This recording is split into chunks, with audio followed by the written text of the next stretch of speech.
nombre es Darío Sierra Aguilar, tengo 62 años, soy comerciante de profesión. El día 8 de mayo del 2003 secuestran a mi querido padre, el hombre más valioso para mí. Pedimos con el hoy, precisamente el hoy consejero de Paz, Sergio Jaramillo, la primera política integral de derechos humanos y DIH del Ministerio de Defensa aquí en Colombia.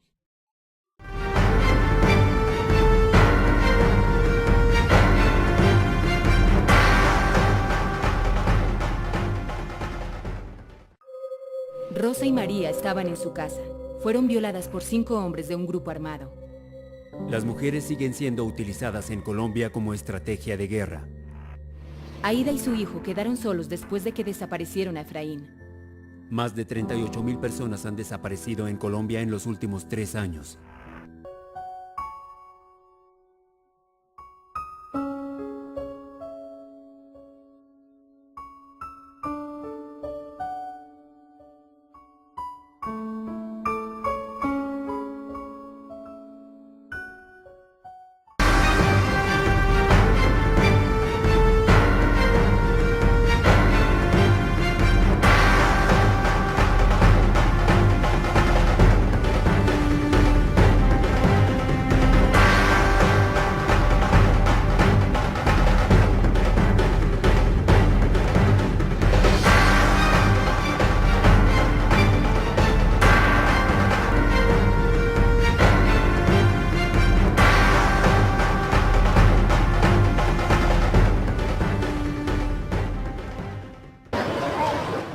Durante los últimos 25 años, Gladys ha buscado los restos de su padre, desaparecido por agentes estatales. Hoy, en medio del dolor, espera que por fin el Estado colombiano le garantice la verdad y la justicia que hasta ahora le ha negado. Han tratado de borrarnos como de esta historia también a nosotros los familiares. Nos hemos sentido mal precisamente por eso. Es una tortura cotidiana no saber de nuestros desaparecidos. Este Congreso, que estableció las normas mínimas de deberes de los estados y derechos de las víctimas, sirvió para denunciar el olvido y la impunidad de los más de 60.000 desaparecidos que tiene Colombia. Que el Estado colombiano no busca a los desaparecidos, que las instituciones encargadas para ello no sienten que es el deber legal de ellos seguir el rastro y, digamos, hay una impunidad total en las desapariciones forzadas al lado de una gran indiferencia.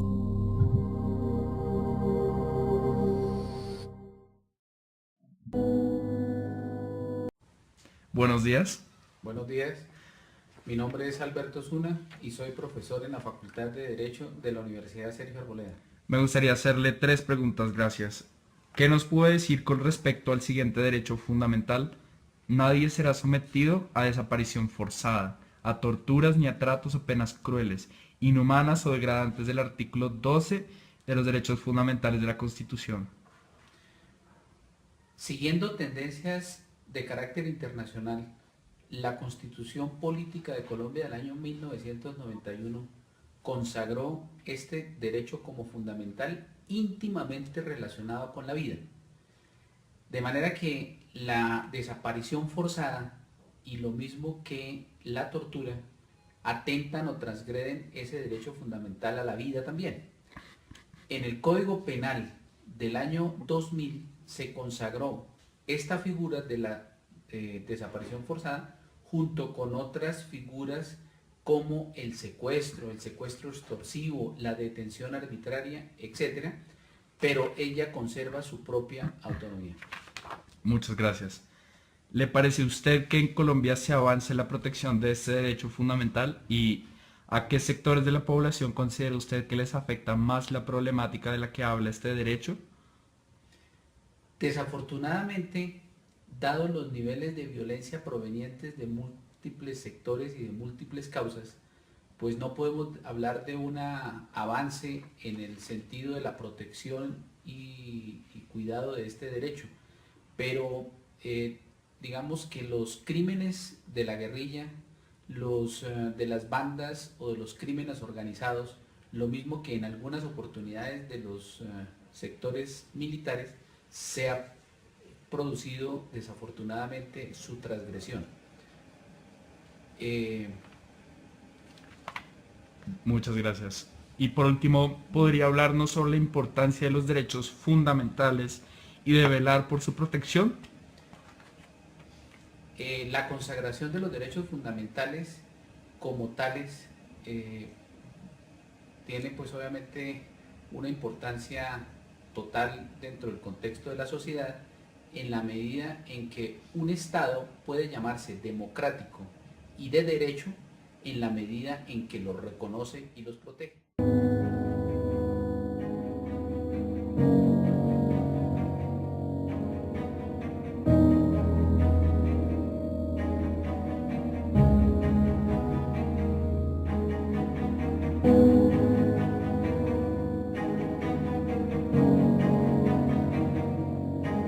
Porque las víctimas son más que estadísticas.